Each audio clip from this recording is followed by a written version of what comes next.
So let's start with the emptiness of what time it is. This clock says 10:35. What do other clocks say? This is off. 10:38. 38. Yeah, this is often wrong. Okay. I was thinking this morning about some way to explain, to illustrate emptiness. And so last week, this period of the day, we can't say time. What's time? That's a good contemplation. But this period of the day was called 9:38. It was labeled 9:38. We all agreed on that. We all did our things that you're supposed to do at 9:38. Now it's labeled 10:38. What changed? The concept and the label. And then we all agree, it's like little sheep. In a way like sheep, but because we need to make conventional reality work, if I refuse, then I'm going to be an hour late for everything. Or wait, is it an hour late? I can't remember. Hour late for everything. So, but this is a good illustration of our conventional reality. We make up things. We make up time. We make up the numbers, and then we all agree, that's how it is, yeah, that's how it is. And we don't look behind to the actual reality. So we can take just a moment on this. A moment. What's a moment made up of? I'm not looking for an answer. I'm looking for you to contemplate that. A moment. What's a moment made up of? Find one.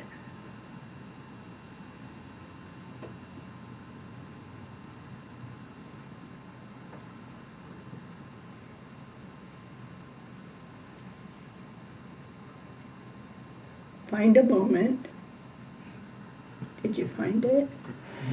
Can you show it to us? And have a beginning and a middle and an end. And have substance.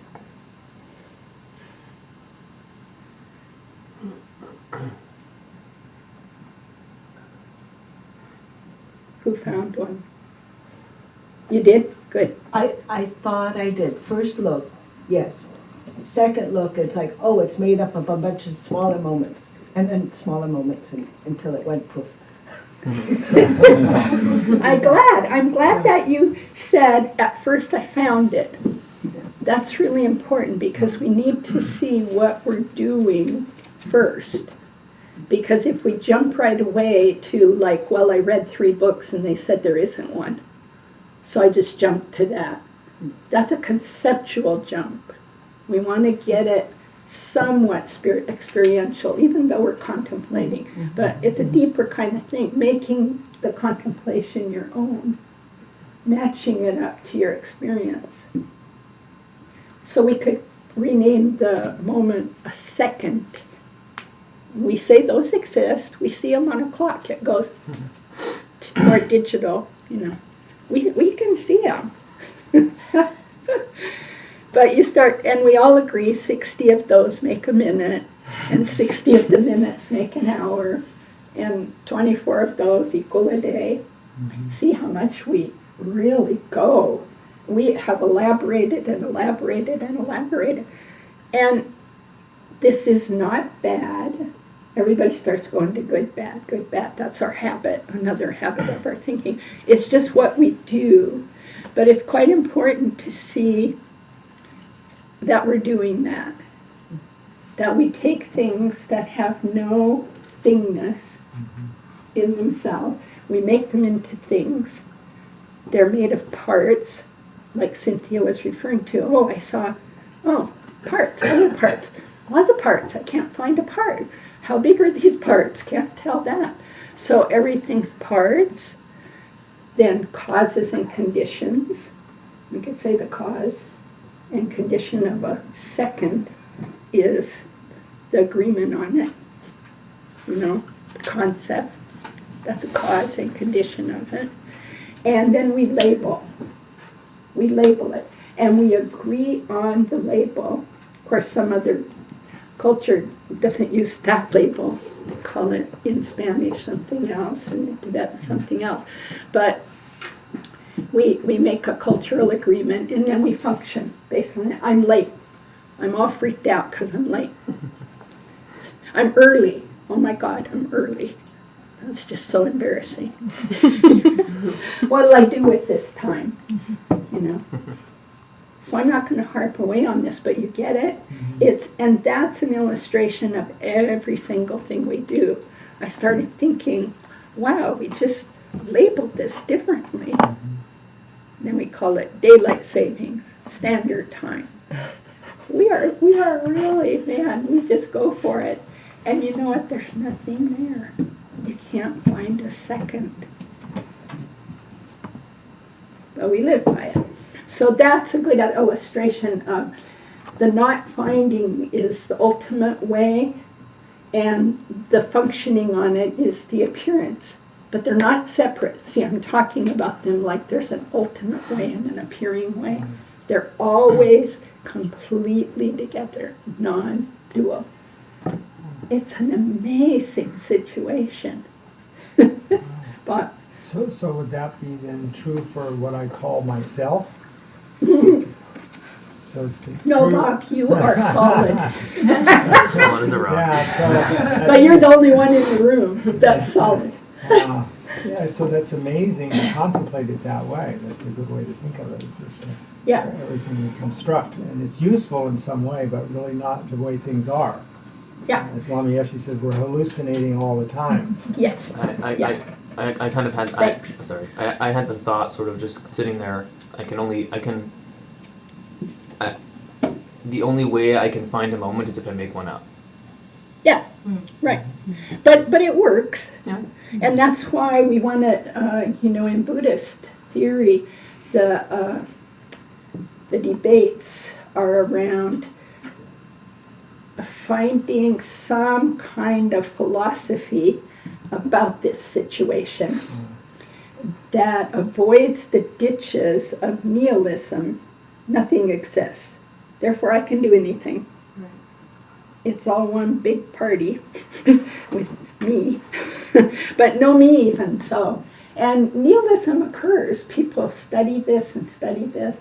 I tell the story of one winter at the monastery where I really wanted to go toward that ditch but not fall in, and I fell in. But we were in 3 months of silence, and I was reading books by Jeffrey Hopkins, who's an amazing philosopher who just parses everything down to shred, conceptually. And one of the things he said is go around during the day and say to yourself, you look at an appearance and say, I'm wrong about that. I'm wrong about that. Looks like Heather, but I'm wrong about that. And you do this, and I OD'd. And I ended up so depressed, which is one of the results of nihilism. It all flattens out into incredible depression. And luckily, my dear nun friend, Venerable Tarpa, pulled me aside, even in silence, and said, Zopa, what are you doing? You know how you're close with each other, you can see. She said, you just seem gray. You just seem like we better talk. And I said, well, I'm doing this practice. I'm wrong about this. I'm trying to break through. And she said, you're depressed and it's nihilistic. And you need to now get on the other ditch. See, we have a hard time, like in Montana, staying up on the road. That's where I grew up.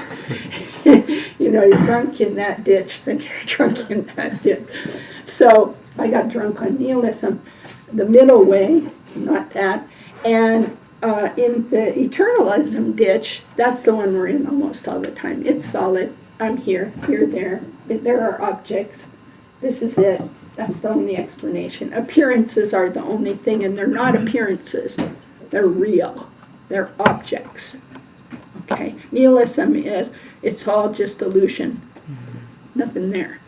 So in Buddhist philosophy, we're always, all the philosophers are working to know those and make an explanation of this non-dualism that is neither of those. Self, no self. There's a conventional self here, an everyday self. I like to call it everyday self. Of course there is. I can tell Alan's different than Matthew. You know, I can see Linda's different than Stan.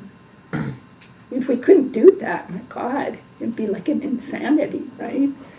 So, yet, if I start looking closely at Linda Grove, what's she made up of? There's a body. Is it permanent? No. Changing every single second. Every 7 years, the science says brand new. I mean, not brand new, but they've all changed. They've all slept off and shifted, and more food went in, and nourishment, and waste went out, and all the cells are different. Are her thoughts, Linda? Which thought? She has, like us, how many thoughts in a minute? So how could we take one of those and say, that's Linda Grove? Is it okay using your name to say? Okay. Then are her emotions her? Which emotion? Linda Grove equals always happy? I don't think so. So where there's a body, there's thoughts, shift, shift, shift, there's emotions, shift, shift, shift, there's sensations she's having, shift, shift, shift. Then we slap a label, Linda Grove. And every time I see her, she's Linda Grove. The same Linda Grove I see every time, and I'm the same Zopa. And we act like that. That we miss the freshness. We're never in a fresh moment with all its potential. You see the fresh moment, if we dropped all that, if we could, every moment's completely new. Hasn't happened before. It won't happen again. You'll never drop that pen in the same way again, ever, Heather. Never. You can drop it, but every time it's a new one.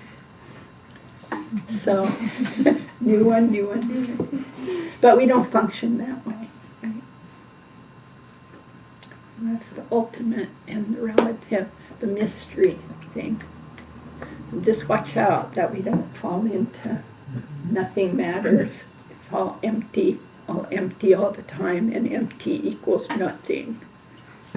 Emptiness does not equal nothing. What things are empty of is our elaborations. That's what they're empty of. Our conceptions, our made up things. That's what's not there. What is there? I don't know. I haven't experienced it yet. At least so I recognized it. Okay? How did I get there? That's not what this said. Let's stop and see if there's any comments. Good, no comments is good, because it's just mysterious. We're not going to figure it out. We're going to live it. Okay, one thing about this 8 verses is that, and why I spent quite a bit of time on most of the morning actually on these basic things about suffering, is these 8 verses and all of Lojong mind training are considered advanced practices in Buddhism. In fact, they weren't shared widely. I mean, you read a verse like, let's look at one where you take on the defeat. Look at verse 5. when others out of jealousy mistreat me with abuse, slander, and so on, I will practice accepting defeat. Oh my God. No, I won't. And I will offer the victory to them. There are some stories about this. Geshe Chikawa, when he read this verse, he saw it, they say, just sitting on a desk, in maybe his teacher's room or something. And he was completely blown away by it. Like, what the heck could that possibly mean? And why would anyone do that? But he then went on a 7-year search to find the teacher, because it turned out the one who had taught it had died, but there was a student in Sri Lanka area, I guess. Where was it? Wasn't it Indonesia? Was it Indonesia? Yeah. Yeah, and he had to go far and wide. So it's important to know these stories because we just get it right here. We've got some amazing karma. Here it is. It's right here.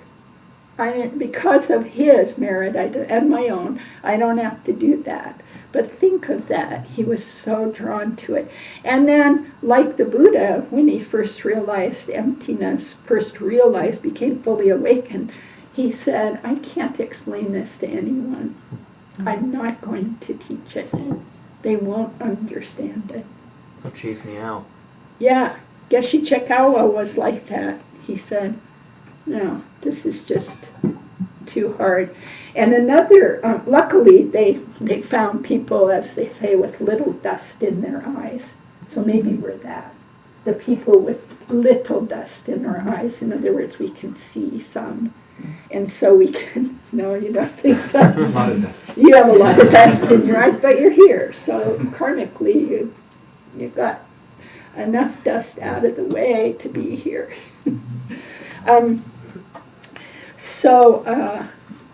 Another Geshe, and I can't think of who it was, maybe it was a monk, whoever, another great practitioner, went somewhere to, and maybe it was Geshe Chikawa, went somewhere to learn about this verse. And he got there to this monastery, and the abbot had died. And there was a big argument in the monastery. And they were supposedly practicing this, give the victory to the other. But there was a big fight between two who were kind of up for being the next abbot. And he was so discouraged. He was like, man, even someplace that studies this, someplace that says they contemplate it, here they are competing like crazy. And he was like, this is really sad. But as he stayed there and talked with people, what he found was that there was an older monk who was up for the abbot role and a younger one, and they were each competing to give it to the other. Based on, you would be so much better than me at this for the following reasons. You would be so much better for the following reason. I want you to do it, and I'll totally support you. You do it, and I'll totally. So they were doing it. As the illustration. Make sense? Okay. So these were not usually taught for the reason that we're kind of not grown up enough to get the teaching and do it. I'm kind of making fun of us, but you know what I mean? Not grown up enough to really hold it. But we aspire. Before we can really do something, we need to aspire. And we need to have the standard there to know what does it look like? What does it look like that I could go to? Most of us, we get a chance to be the abbot of the monastery. Well, it depends on how long you've been practicing, but some of us would run away. But a lot of us would like it, the power, the reputation, the comfort, Okay. I just say that to say that we're incredibly lucky, and this is a part of our precious human life. This is it right here. To hear these teachings, to run on to them, to be together with others who want to do it. That's the Sangha, Jewel. if no one wanted to do this, we couldn't do it if you didn't come. I'm not going to sit in here and talk for 5 hours to myself. You know, so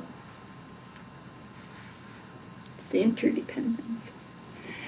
Okay, I thought what we might do now, well, let me stop and see any questions, because we'll do a second reading of the 8 with a twist on it. Okay, so we're going to go ahead. In this second reading, we are going to, let's use the other translation just for fun. And you may find that you like one or the other, doesn't matter. There's many more, by the way. Cynthia sent me a whole other one, which I appreciated online. And then it turned out that at this other place where I helped teach, I didn't even realize, oh, I didn't bring it down. They had a different one, even though we read it over and over. I wasn't looking so closely. But let's read this one, translated by Thupten Jinpa. This one is out of a book called Essential Mind Training. I don't know if we have any more copies, but it's the book, the paperback book we're using in our mind training. Oh, Alan has one right there. In our mind training discussions every other Thursday, second and fourth Thursday, 7 to 9:30. You're invited. Anytime, drop in. Don't come the next time, drop in. Of course, we like our little core, if you can come. And we're studying that. That small paperback has a number of mind training verses. 8 verses is just one. And Thupten Jinpa is the interpreter for the Dalai Lama, and he translated many of the short mind training texts, plus the 7 points in that short book. So I'm recommending that at this point we read a verse, and then with no comment, you simply have 2 minutes to contemplate it on your own. So if you need a question, you might say, what pops out at me? Do I do this? Okay? But you don't even need a question. In this sense, just let it sink into you. Okay? Just read it and let it sink in. So I thought we would have go around and have volunteer readers. So we'll just do verse 1. Would someone like to read that for the benefit of others? Bob, nice and slow. Take your time. With the wish to achieve the highest aim, which surpasses even a wish-fulfilling gem, I will train myself to at all times cherish every sentient being as supreme. So 2 minutes contemplation.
second verse.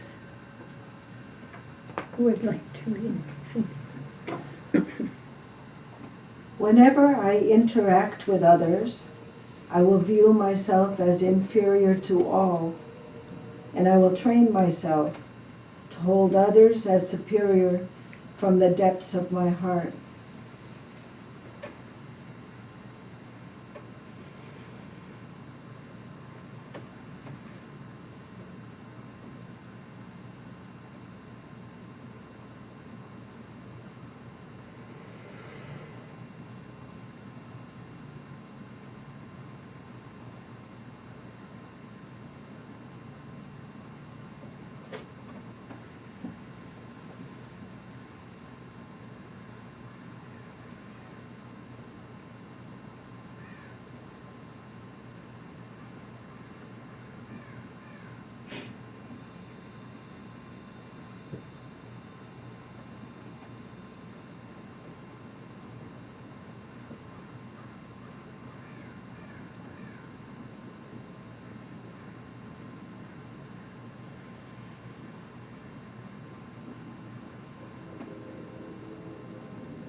Third verse.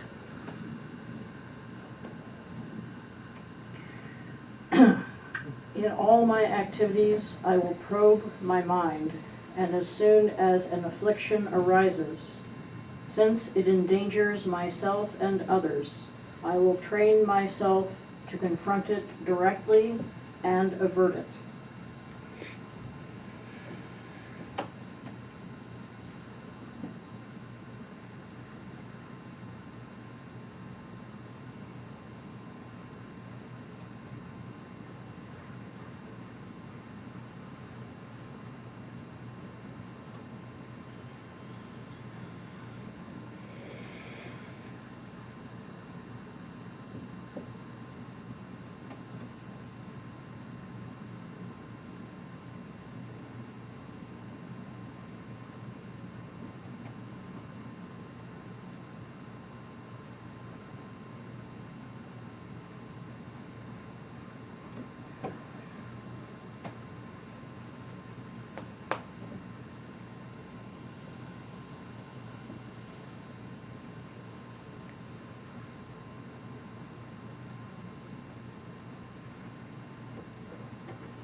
Number 4. Susan. When I encounter beings of unpleasant character, and those oppressed by intense negative karma and suffering, and as though finding a treasure of precious jewels, I will train myself to cherish them, for they are so rarely found.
Number 5.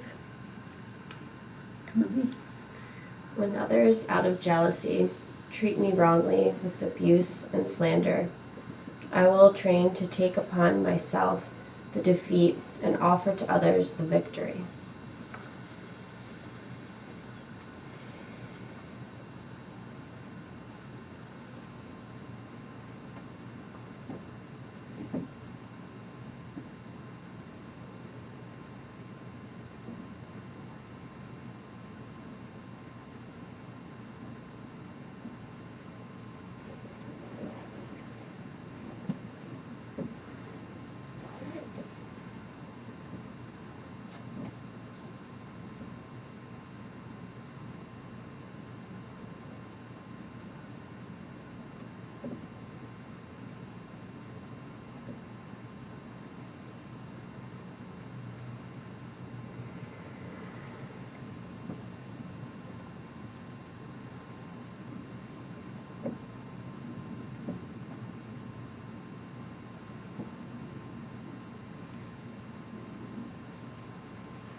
Number 6.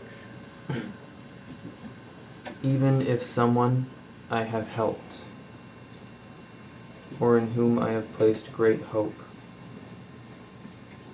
gravely mistreats me in hurtful ways, I will train myself to view him as my sublime teacher.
Seven. In brief, I will train myself to offer benefit and joy to all my mothers, both directly and indirectly, and respectfully take upon myself all the hurts and pains of my mothers.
verse.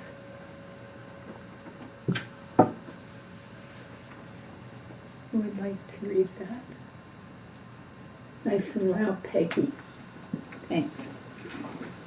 By ensuring that all this remains unsullied by the stains of the 8 mundane concerns, and by understanding all things as illusions, I will train myself to be free of the bondage of clinging.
Now, find for yourself in the next couple minutes a question, a struggle, a difficulty, or an exception about something here. Each of you need to find one. And then we're going to have open discussion. So we'll just have a minute of quiet. In other words, now we're going to kind of tackle it. Okay? You might look at which verse draws you in or which you're the most averse to, and then look at some kind of issue or question there for you in your life where the rubber hits the road.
Does anyone need more time? Put your hand up.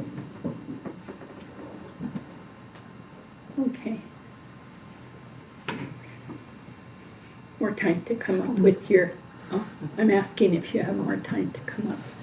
Okay, looks like by far most people are ready. Okay. What you struggling with? What's your questions? Yeah, Corey. So, what I struggle with is when, like, there's more than one person, and like let's say it's my husband's yelling at my young son, and then I'm feeling hurt. I don't, you know what I mean? It's like, I'm feeling hurt because of him hurting my son, but I don't want to just be like, oh, okay, you know what I mean? I see the scene, Yeah. so I know the scene, but what's your question? Let's get your question about it. Well, it says, when I, like, number 4, when I encounter beings of unpleasant characters and those oppressed by intense negative karma and suffering. So let's say it's somebody who's like, that's the person who's like yelling at the kid, okay? Yeah. As though finding a treasure or precious jewels, I'll train myself to cherish them, for they are so rarely found. So I'm cherishing someone who's yelling at my son. That's so great. That's the greatest way to set this up. Because that's how we look and we go, huh? Yeah. You know? Why would I cherish this unpleasant character who's doing this behavior? Okay, so let's peel it apart. You've encountered a being of unpleasant character. Is that their true character? No. Okay. And even we say that just intellectually. It's important to know there's a Buddha nature there, someone who's suffering. So they're doing this thing because they're doing it out of suffering. No one ever does harm out of clarity and awareness. We do it out of suffering. So that's really important to remember. That one, can we use your husband? Can we just say your husband? It's a husband. We don't have to say it's my husband. There is, yeah, because I've met your husband. He's a nice guy. So this person who's doing unpleasant actions is the one that's oppressed by intense negative karma and suffering. So first, you need to focus on they are suffering.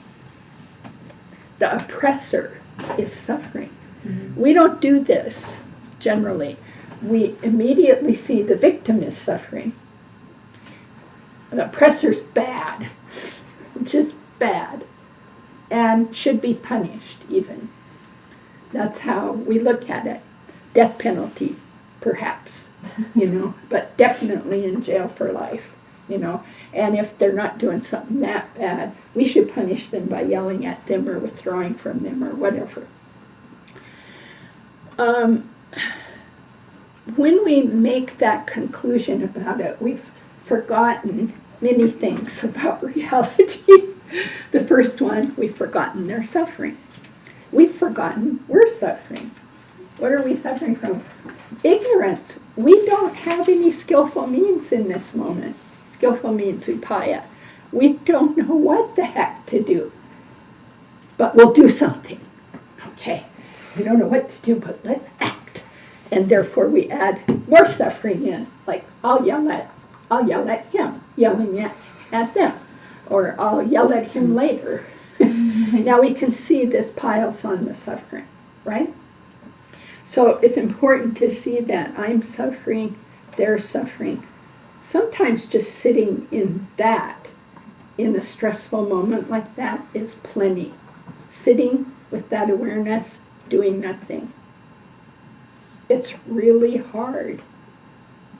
I test this out with my 4-year-old and 2-year-old grandsons. Oh my God, 2 and 4, it's the hardest time we've ever had. Both of them are challenge. I've learned one thing, never say, don't do that. Never say that. They will run and do that. So you don't say, don't do that. You can say other things like, let's play this, distract. Or you can say nothing and ignore, and they'll flick the light switch because it's been an issue 20 times. You get a real chance to ignore and practice your patience. And this was yesterday. Flick, flick, flick, both of them right there looking at me and their mom. You can't Just say waiting anything. for it. And so I said to Chelsea, let's ignore. They did it a long time because in the past we haven't ignored it. Now, when I was there the other day by myself and ignored it, it didn't take very long. But this time was Mom and Grandma, so we got to double up. Flick, flick, flick, flick. Now, if they're doing something dangerous, you got to use your common sense. They're wielding a knife or something, which has happened. Because they can get in all the drawers now. Or putting the little safety thing. Oh, they'll try everything. So, skillful means, what do I do? Sometimes I do not know at all what to do. They're not in danger. I go sit on the couch and I do nothing. I am actually working quite hard with patience because I want to get up and spank them, which is how I got raised. So you have to fight that demon. Fight, I mean, be aware, there's my demon, You just sit, and pretty soon Kai will come up and he'll say, what are you doing? And I say, I'm not doing anything. I'm sitting here. Now see, he's already stopped the other behavior because he's puzzled. It's like, you're supposed to be yelling at me or distracting me or punishing me, giving me time out. You're not doing any of those. This is very puzzling. But see, he's already off to think. I'm practicing like crazy, like my hair is on fire, that one. Because I'm sitting there wanting to do all those things that don't work, that simply feed the pattern. So to do that, I have to see I'm oppressed by negative karma. He's oppressed by negative karma. I'm not above him like some Buddhist floating that knows what to do, I recognize my confusion, his confusion. Best thing to do when there's confusion, nothing. Refrain. But you don't go stupid. It's not like smoke a doobie and refrain. It's like be present with the struggle in yourself. You see, and this is where they are a precious, what are they here? They're a treasure of precious jewels. This is how they're the jewel. They are showing you right in your face what you have to work on in order to get skillful means. If you work on your impatience, your sadness, your pain about it ahead of time, or even in that moment, you will have some space. And the skillful means show up in that space. They just show up in that space. What do you mean by skillful means to show up? Okay, first the calm has to show up. Okay, you can see that, right? Okay, yeah. At least. The calm is hard to get to. I never got to calm yesterday. But I did get to refraining from physical or verbal anything. And at one point it was so cool because Kai was doing it again, like one more test, like will they ignore it this time? And we were cooking in the kitchen, so he was doing the kitchen lights, And Chelsea and I were doing our support each other to ignore. And he did it much shorter. And then he said audibly, okay. And he walked away. And I could have danced. I was like, he got it. He got it. Yeah. Doesn't work anymore. So, but the whole time, why is he a precious treasure so rarely found? Nobody challenges me like that. Oh my God, nobody. Nobody challenges you like that scene with your husband and kids. Because we can't even get in close enough or make it happen, you know. These are the precious treasures who challenge us. And why are they treasureful? The mirror is there and you see just what you have to work on to wake up and become a bodhisattva. My grandkids, your husband, whoever, Donald Trump, whatever, they are showing us, here's where you're still stuck. There's no bigger treasure than that. What do we need to do? We've got to do these practices to wake up. So they're throwing the 6 perfections right into our face. Sometimes I sit there going, generosity, patience, ethics, joyous effort, concentration and wisdom, generosity, patience. I'm not saying it out loud, but they're making you practice that. The generosity of refraining from harming them, the patience, you're sitting there like with your little war inside. My mom's telling me, spank them. Spank them, that's what works. Well, it doesn't work, you know. It's aggressive, it's physically violent. Ethics, no harm. Don't harm. Whatever you do, don't harm. Zopa, don't say anything that harms. Don't do anything that harms. So they just are throwing them all right in your face. Focus. What is my focus? Concentration, one of the 6 perfections. I have to concentrate. Oh yeah, I'm ignoring. That's right. That's what I'm doing. I'm ignoring. To concentrate on ignoring. I'm refraining. Concentrate on that. Bring some joyous effort. Well, that comes from the fruit. I mean, when Kai did that at age 4, I went, okay. And stopped flicking the light. It was like, oh my God. Payoff. You know. Then he's on to the next thing of climbing up on the dining room table because he knows that's enough. But, you know, then you decide, am I ignoring or distracting or what? Skillful means start arising. Now, my skillful means in those cases came from, because I learned only unskillful means. I talked to my friend who's the early childhood educator, and I said, they're doing this. What do I do? And she said 3 steps. Ignore, distract, and if you can't, put yourself in timeout.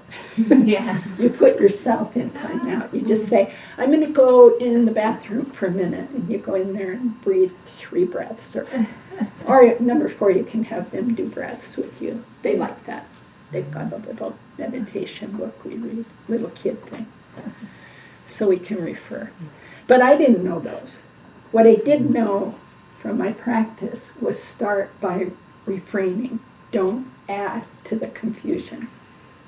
And the only way I could do that was see suffering, good beings with Buddha nature. Then you see the precious jewel. I would almost call it a precious jewel that arises in the whole situation.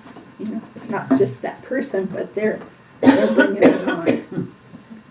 That makes sense? Yeah. Yeah, okay. That's a really tough verse. Let's go Susan, then Matthew. Okay. Okay, I'm going to go for number 2. Whenever I interact with others, I will view myself as inferior to all, and I will train myself to hold others as superior from the depths of my heart. And, okay, definitely what happens around this one is speech.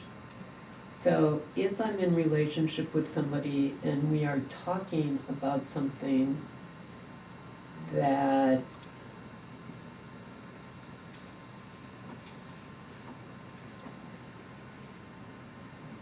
basically they want my opinion about, And, but basically what can arise is an argument. Yeah. And I actually don't know how to use that one. I mean, I guess the thing is, because I'm aware what's happening for me is around my speech. And so,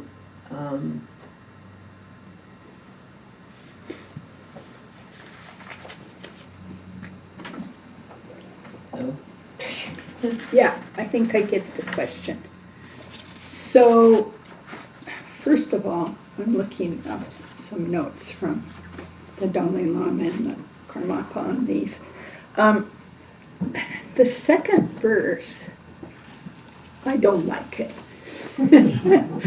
This was the one I immediately went to my teacher the first time with and I said, I can't do this, and I won't do this, and I think it's bad to do this. So, some of that came from feeling, coming out of, we come from our identity. And I came as a woman out of the 1950s, as a working poor family, the youngest. So you can just put all the things in there where you've been victimized, and you have. I mean, you're lesser, Your family's poor, even though they work all the time. There's something wrong with you guys. You're a girl in the 50s, forget it. You're just not gonna, you can be a nun or you can be a mom with 8 children. Maybe you can be a school teacher. Maybe. Not very many. That was, I'm saying that was the experience. So you come out of that with a sense of victimhood and anger about it, So you run into something like that and you're like, forget it, Or in the argument that you're talking about, why would I, in the midst of an argument, view myself as inferior to all? but what I'm aware of, I was aware of it when it was happening. I'm aware that I'm creating that argument, but it's like I'm also trying to understand if I'm really in relationship with this person and I'm trying to figure out how to communicate wisely. I mean, how do you do that? Yeah. It's hard. That's why we have conflict all the time. It's not, there's no formula. This verse is talking about we come into all situations, and all of us do this, not you, just with a certain kind of misguided pride. That's what this verse is pointing at. Getting rid of the afflictive pride. There's another kind of pride that should be called confidence in the Dharma. That's not afflictive. But let's just stay on the afflictive pride. So we come in with the pride of a self. And that's what the verse talks about. I. Whenever I interact with others, I will view myself. So generally we don't come in viewing ourselves as inferior. I don't know about you, but at a minimum I think I'm equal.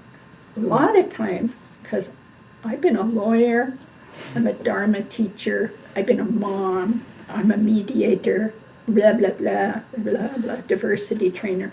I've got my whole thing over here, my resume. I'm actually better than all of you. Well, now that we have that cleared up. What'd you say, Miriam? I said, well, now that we have that cleared up. Yeah, now that you have that cleared up, how do you feel? Comfortable and close with me, right? Instantly. Just hold 1 minute. So we come in with some kind of pride. It can also be the pride of I'm the stupidest one here. I'm the only one in the room that doesn't understand these 8 verses. I'm the most confused in the room. That's also pride. Because it's the pride in an I, a great big I here. So when we're talking about this self, that viewing myself, it's that proud self. It's the proud self. Does that make sense? It's the puffed up self. And we don't even experience it as puffed up because we think it's the normal self. You see, we're quite confused between the conventional being that is moving around, that's totally impermanent, that's changing all the time, that just has a label, that's dying, that's suffering. We don't generally carry that awareness. No, we have a self. A Makiko, she's right there, and she's very smart and does this very smart job, and you do. And really good Dharma person helps the Sangha. You know, even I have a solid Makiko there. So we walk around with that thinking that's normal. It's not normal. It's insane. It's not reality as it is. This is how far off base we are. Like Bob said earlier, that Lama Yeshe said, people asked him, should I take hallucinogens to, like, really achieve? And he said, dear, don't bother, you're hallucinating all the time.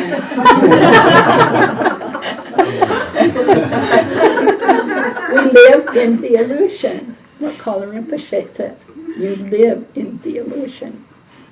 We don't recognize it. So that's the self, Susan, and it takes a long while to think about it. I just want to read a little bit to see what I pulled out from the Karmapa. He said, this is to defeat pride.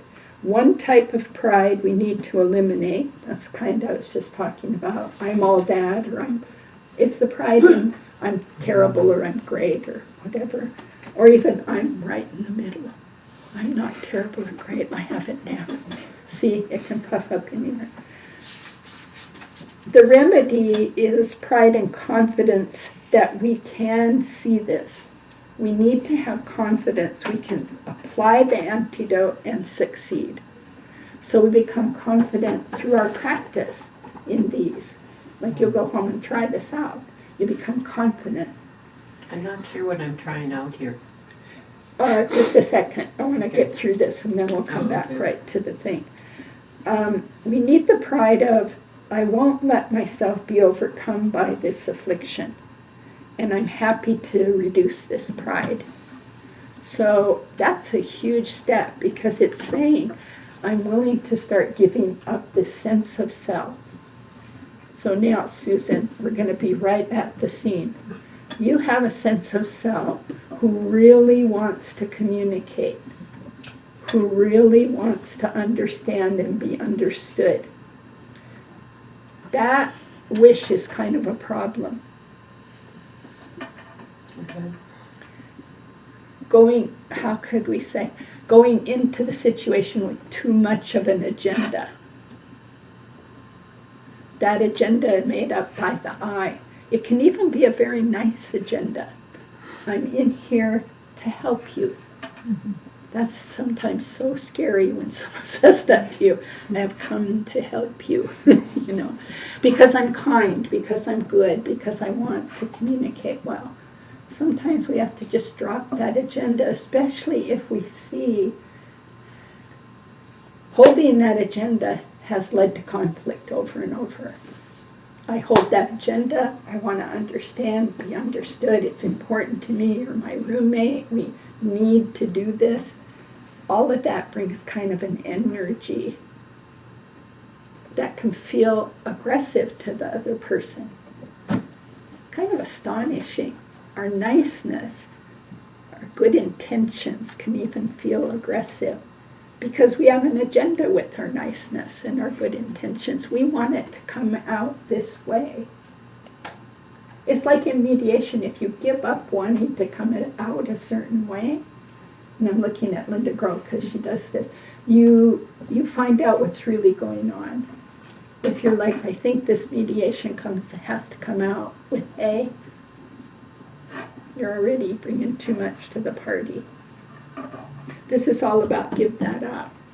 Go in there with just loving care, with knowing you're suffering, knowing that one's suffering, just being there.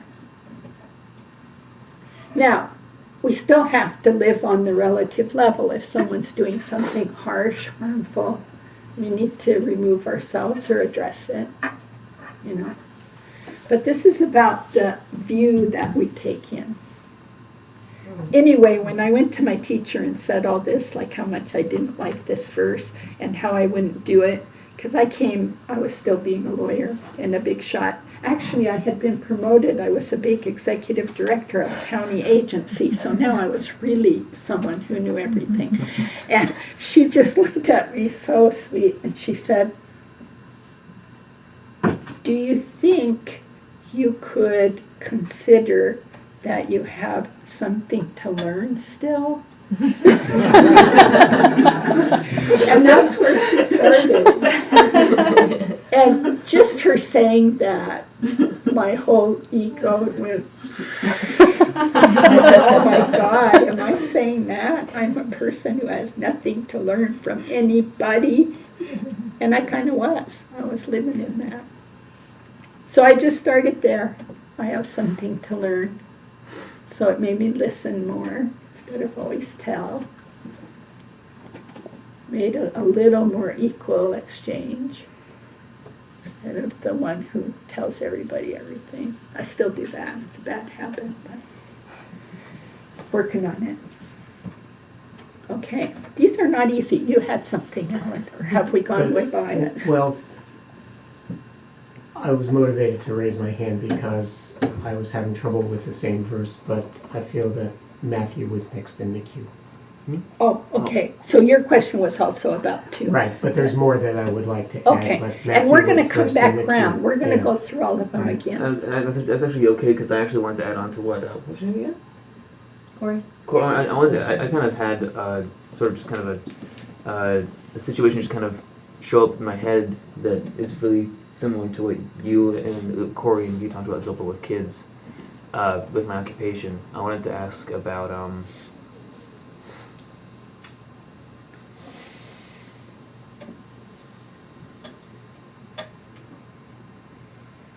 what to, I guess, do or refrain from doing when I don't have the luxury of sitting through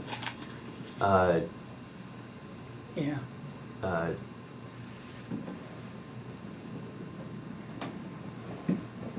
A situation that is bringing up conflicting emotions. Yeah.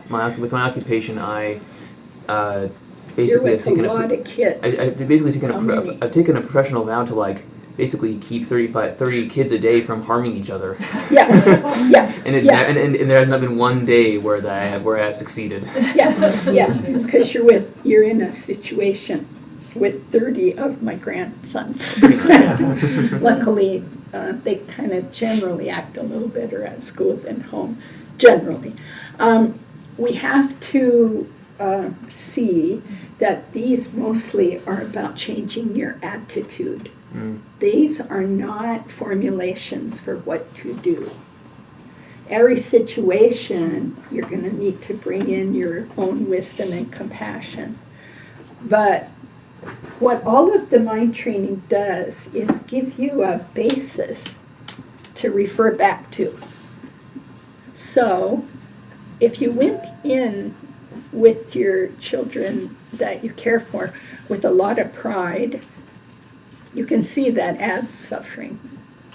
If you go in with confidence in your Buddha nature, that's the other kind of pride that Karmapa was talking about. Confidence in their Buddha nature, confidence in your confidence, it's there, even you can't see it. Then you're going to approach it differently. I guess like this, hearing you talk about the light switch thing, and just kind of like allowing behaviors to take their course. You can't do that with 30 kids. Yeah, I can't. No. That's why I'm saying each skill, you can't take it like a cookie cutter. Mm-hmm. If I'm with those 30 kids, I'm going to do what you're doing. You've got guidelines right at the school, so you need to follow those. They may not be the ones that you would do with your 2 grandkids at home. You might have the luxury of some space to experiment. You need to follow those guidelines. And if you have ideas, you could maybe ask, can we adopt something new in a staff meeting or something? And in a room full of 30 kids, not having them not harm each other is pretty good. Yeah, Yeah. true. Because they're coming from all kinds of suffering situations. Yeah. They may get hit, they may get yelled at, they may have that be a daily thing. So that's, of course, what they're going to try. And then you have your guidelines, no yelling, no hitting, right? You just remind them and you try and I guess like hearing you say things like, you know, don't like saying don't do, like me and my coworkers do a lot of don't do this and don't do that. We fall back on that a lot. And it's Yeah. like that. Yeah. Even in the moment, I can tell that it's just Yeah. reinforcing. And in fact, that might be a thing I might bring up if I were you in a staff meeting, Mhm. like, do we notice that the don'ts tell them what to try to challenge us, and maybe instead do this, ignore, distract, or just practice distract. Let's do this instead. I see you're hitting Billy. Let's do this instead, you know? Really, there are things early childhood educators know. You might want to talk about bringing one in. I can give you a referral later. Thank you. Bill? I just wanted to add briefly, you mentioned the part, it's working on our own attitudes. It's very easy when we have methods that sound like they might improve our approach to the situation, that the method is fundamentally about achieving success, getting the situation under control for us. Yeah. And we may or may not succeed in any ordinary measure. We may have skills that will allow us to succeed. We may not have those skills. But we can still, we'll do our best. And part of applying ourselves in these situations and knowing that we're going to do our best, it's not going to be all we think it ought to be. It won't turn out the way we think it ought to be. Is if we can accept that, we can actually look at our own actions less defensively, instead of piling on at the end and saying, well, I was right anyway, and this should have turned out, and all. We can actually create a little space for us if we say, well, I'm going to do my best. My best in this situation is actually screaming, don't do that. I don't have a better fire truck in the moment. Yeah, this That's is my it. tool. That's my tool. I got a hammer. But we don't need to say it's actually the best fire truck ever built. This is the best fire truck. This is going to be awesome. I was awesome. You don't have to go there. Yeah, and I think between these, you know, your great question and this, there's this thing of awareness. We need to remember awareness. So when we sit on our cushion, hopefully every day, at least some amount of time, if you don't do that, don't expect awareness to grow. You know, we need to sit and understand our minds, okay? If you sit, the awareness will grow. Even when you sit and it feels like it was a crappy session, it was a good session, it was a this session, just drop all those judgments, just do it. It's not that it's growing, it's always there. But we become more we become more of it, our consciousness. So the thing with my grandkids I like to use, because it's so present with me, but it's just such rich, could be kids, husband, partners, roommates, is that I started seeing what was happening as a result of us using a hammer all the time. That was what we had. Don't. And they were like, I'm gonna. Who knows what's going on for them? I don't understand 2- and 4-year-old brain. People have all those theories about it, but I could just see the results. That took some awareness. Wow, every time I say don't, they're actually running for the actual thing to do it. That was exactly what Bill said. I just looked. I didn't say, this works or this doesn't work. I just went, what's happening here? Maybe time to try something different. Then I didn't know what the different thing was, so I had to do one of the 3 wisdoms go here, call my friend who does this and say, 2 and 4-year-olds doing this. Oh yeah, we know all about that. Nut. Then I try it. Now, it doesn't work perfectly. I described that one moment when it worked. But I'm sure when I go next time, it's going to be light switch time. I'm counting on it. I'm counting on it. And it's great practice because I'm sitting there so angry. They're not knowing that. I mean, maybe on a vibe level. But I'm able, in that situation, to just, or I'm cooking, or I'm distracting myself. That's been most of what I've been working with is just repeating in my head, it's okay.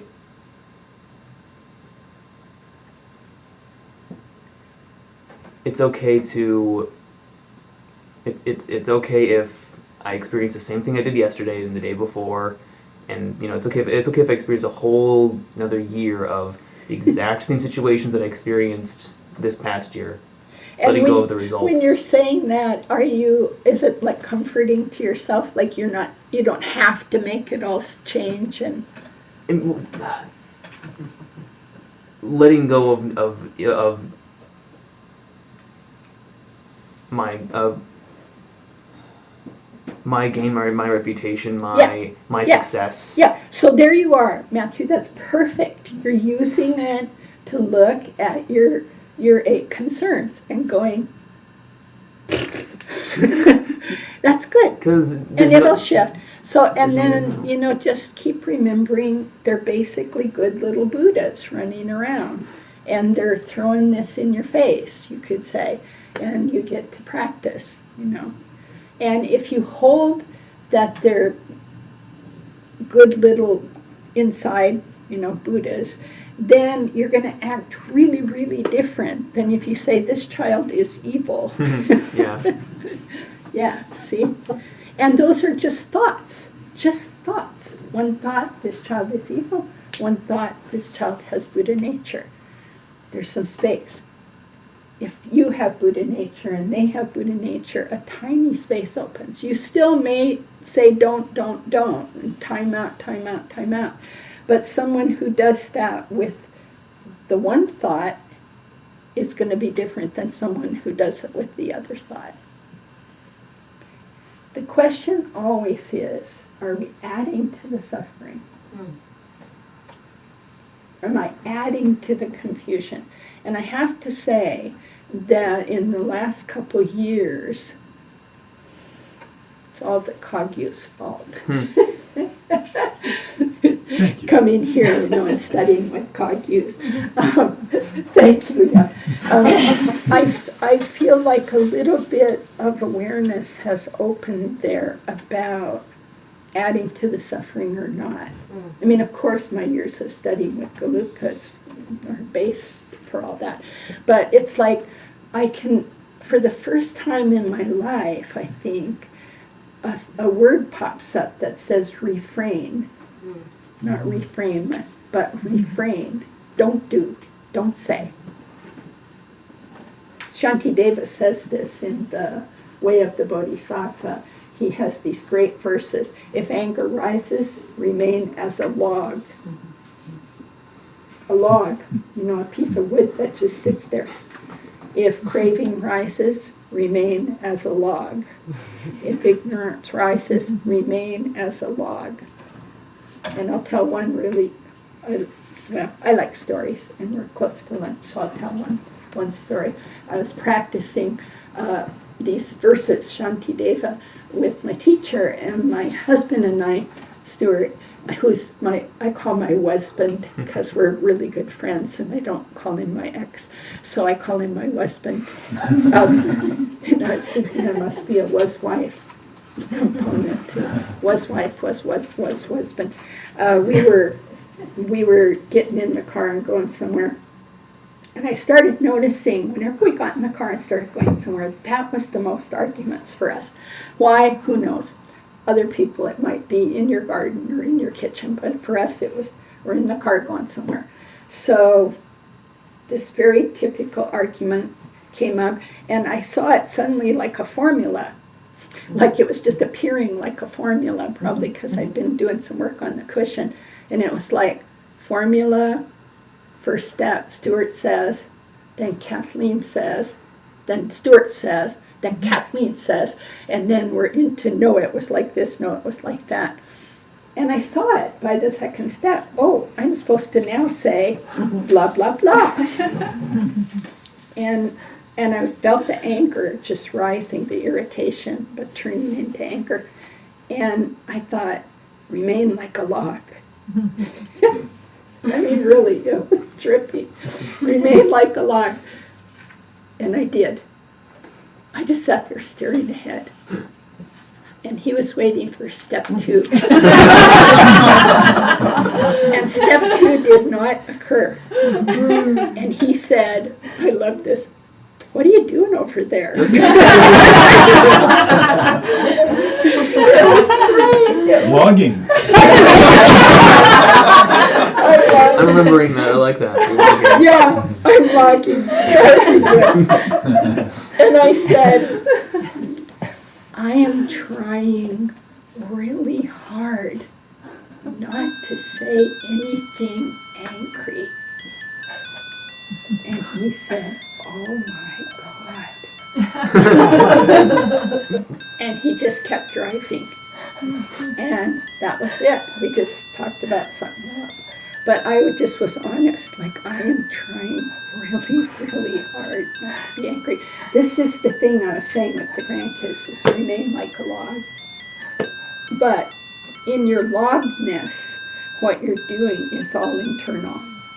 And you're getting to see, man, I have a huge anchor pattern. I thought I was Miss Patience. And therefore the gift of the partner, of the grandkid, of the husband, of the roommate. And then when you start seeing them as this precious gem, your love and compassion grows. Like the husband. We know our dear Alesh. Okay. Happy New Year. Not enough for now. Plenty. We have an hour. Please come back at 1. Well, I guess this is wrong. Come back at 1:05. Perky and ready. If you're going out to lunch, come back as quickly as you can. Okay? You're gonna dedicate? It's all brown bag. What's that?